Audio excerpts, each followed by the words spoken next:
notre choix à soutenir le PASTEF pour les élections législatives du 17 novembre 2024, c'est en fait un choix judicieux, un choix logique, un choix cohérent qui répond à un certain nombre de faits.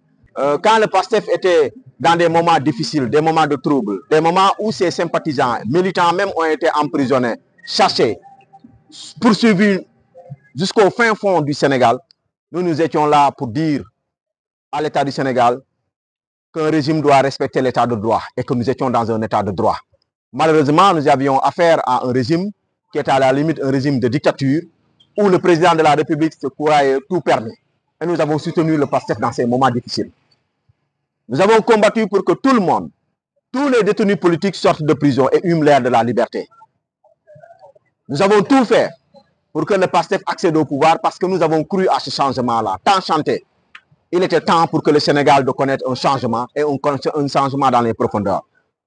Quand nous avons élu le président de la République, ce qui lui reste, c'est que nous lui avons donné une arme sans munitions.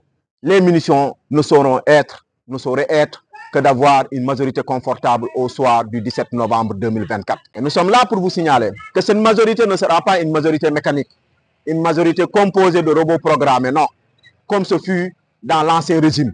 Nous aurons des députés qui seront aguerris, qui seront à la tâche, qui seront des députés à la limite, une majorité de qualité. Pourquoi nous disons une majorité de qualité? Vous ne verrez plus des députés qui vont se dire nous sommes des députés du PASTEF, nous sommes des députés du président de la République. Mais vous verrez évidemment des députés qui vont se dire nous sommes des députés du peuple sénégalais et qui vont voter les lois qui seront dans le sens d'aller vers le développement. Des lois qui seront des lois du peuple et non des lois qui seront dans le sens de conforter un président de la République.